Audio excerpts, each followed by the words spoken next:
বন্ধুরা,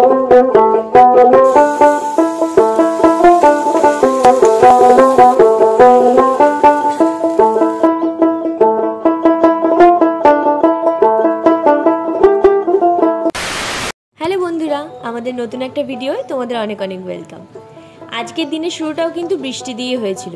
বেশ কয়েকদিন ধরে মোটামুটি রোজই প্রায় বৃষ্টি হয়ে চলেছে, আর আমাদের সকালটাও হচ্ছে এরকম টুপটাপ বৃষ্টি দিয়ে। সকালে উঠে চাটা খুব একটা গুরুত্বপূর্ণ অন্যদিন না হলেও এই বৃষ্টির ওয়েদারে কিন্তু চাটা খুবই গুরুত্বপূর্ণ হয়ে ওঠে সবার কাছেই। তেমন আমরাও আর বাদ যাই কেন বলো, তাই সকাল সকাল চা দিয়েই শুরু করলাম। তবে আজকের চাটা কিন্তু একটু অন্যরকম। মাঝে মাঝে এরকম লেবু চা খুব খেতে ইচ্ছে করে। আগে আগে তো আমরা ট্রেনে গেলেই লেবু চা কিনে খেতাম, কিন্তু এখন যেহেতু রেসিপিটা জেনে গেছি ইউটিউব দেখে, তাই আমরা বাড়িতেই বানিয়ে থাকি। তো চলো লেবু চা দিয়ে দিনের শুরুটা করা যাক।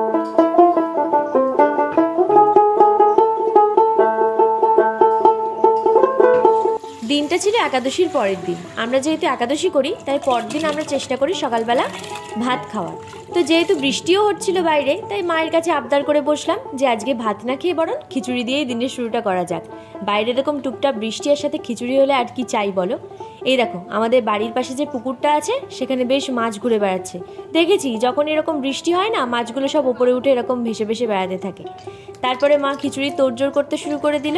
খিচুড়ি কিন্তু ওইদিকে অলরেডি বসানো হয়ে গেছে। এটা হলো খিচুড়ির ফোড়নটা। এই আওয়াজটা যে আমার এত ভালো লাগে কি বলবো, ওই জন্য প্রত্যেকবারই এরকম কোনো আওয়াজ ক্যাপচার হলে ক্যামেরায় তোমাদের সাথেও শেয়ার করি।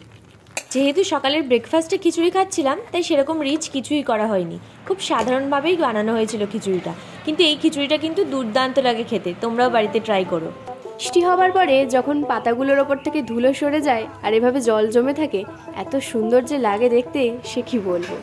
তারপরে বসে গেলাম খেতে সকালের ব্রেকফাস্ট খিচুড়ি। তারপরে এখানে এসে দেখি মা অলরেডি দুপুরের খাবার দাবারের প্রস্তুতি পর্ব শুরু করে দিয়েছে। এই মাছটাকে আমাদের এখানে আঞ্চলিক ভাষায় আমি দেখেছি অনেককে আমাদি মাছ বলতে, আর আমরা এটাকে চুনো মাছও বলি। এই মাছটার ঝালটাই না বেশি ভালো লাগে, কিন্তু ঝালের অনেকগুলো স্টাইল আছে। এক তো তুমি মশলা দিয়ে করতে পারো, আর এটা খুব সিম্পল ওয়েতে কাঁচা লঙ্কা আর সর্ষে বাটা দিয়ে আর সর্ষের তেল দিয়ে। এই ঝালটা আমার মা দেখতাম ছোটোবেলায়ও আমাদেরকে বানিয়ে দিত। এটা ঝালটা একটু বেশি হয়, কিন্তু খেতে খুব সুন্দর হয়। যারা ঝাল পছন্দ করো তারা এইভাবে ট্রাই করতে পারো বাড়িতে। শুধু ঝালে নয়, এই মাছটা কিন্তু ভাজা করে ডালের সাথে খেতে দারুণ লাগে। ছোট থেকেই শুনে আসছি বাংলার মানুষদের মধ্যেও আবার দুটো ভাগ আছে, বাঙাল আর ঘটি। এই বাঙাল ঘটির দ্বন্দ্ব তো ছোটবেলা থেকেই লেগে আছে। যেমন ইলিশ, চিংড়ি, মোহনবাগান বা ইস্ট বেঙ্গলই বলো না কেন। এর মধ্যে বাঙালদের আর একটা ফেভারিট খাবার হলো লোটে মাছ বা লইট্টা মাছ। আমরাও কিন্তু লোটে মাছ খেতে খুব ভালোবাসি। তাতে তোমরা আমাদের বাঙাল বলতেই পারো। আর সত্যি বলতে আমরা কিন্তু বাঙাল, কিন্তু ঘটিপাড়ায় থেকে থেকে বাঙাল আর ঘটি মিলিয়ে একেবারে বাটি হয়ে গেছি। তো এতক্ষণ যাকে নিয়ে এত কথা, সেই লোটে মাছ কিন্তু আমাদের সামনে এসে হাজির। আমার মা কিন্তু ঘটি বাড়ির মেয়ে, কিন্তু মায়ের বিয়ে হয়েছে যেহেতু বাঙাল বাড়িতে, তাই আমার বড় মার কাছ থেকে মায়ের এই রেসিপিটা শেখা। যারা বাঙাল আছো তারা তো জানবেই, আর যারা ঘটি আছো তাদেরকেও বলবো একবার ট্রাই করে দেখো। লোটে মাছের ঝুড়োটার যে এত সুন্দর স্বাদ হয়, ওটা দিয়েই তো আমার মনে হয় আমি পুরো ভাতটা খেয়ে ফেলতে পারবো। তো এই মাছটা রান্না করতে কিন্তু একটু তেল মশলা বেশি লাগে, কারণ যেহেতু এই তেল মশলার ওপরেই মাছটা সেদ্ধ হয়। যেহেতু লোটে মাছ খুব নরম হয়, তাই এতে জল দেওয়ার সেদ্ধ করার কোনো প্রয়োজনই হয় না। রান্নাটা কিন্তু অনেক দূর এগিয়েও গেল। তো তোমরা ঝটপট করে কমেন্ট বক্সে লিখে ফেলো তো কারা কারা লোটে মাছ খেতে ভালোবাসো আমাদেরই মতো।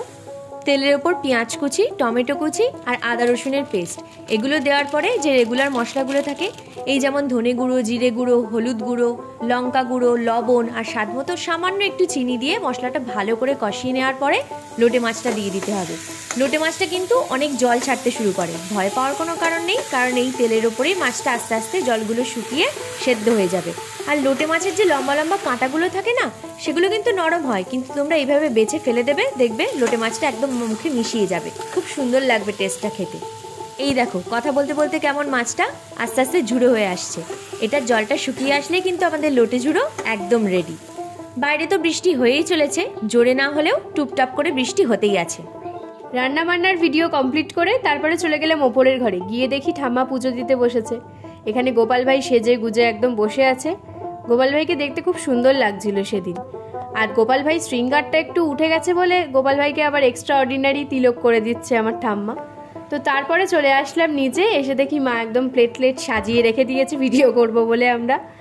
টুনো মাছের ঝাল, লোটে ঝুড়ো, আর সঙ্গে কিন্তু আরেকটা জিনিসও অ্যাড হয়েছে, মিষ্টি কুমড়োর খোসা দিয়ে আলু ভাজা। এটা খুব সুন্দর লাগে, বাড়িতে তোমরা ট্রাই করতে পারো। এটাও আর একটা বাঙালদের ডিশ বলতে পারো। 2000 years later. সাজগোজের কারণ হলো একটু আগে আমরা রিল শুট করছিলাম, আর তোমরা যদি রিলগুলো দেখতে চাও তাহলে অবশ্যই আমাদের ইনস্টাগ্রাম অ্যাকাউন্টে চলে যাও আর গিয়ে চেক করো আমাদের রিলগুলো কেমন লাগলো, সেখানেও কমেন্ট করে জানিও। আর যারা এখান থেকে দেখে গেলে তারা এখানে কমেন্ট করে জানিও। তো চলো আজকের ভিডিওটা এই পর্যন্তই। ভালো লাগলে অবশ্যই লাইক, কমেন্ট, শেয়ার আর সাবস্ক্রাইব করে দিও আমাদের চ্যানেল দ্য ক্রেজি গোলস। দেখা হচ্ছে নতুন একটা কোনো ভিডিও নিয়ে।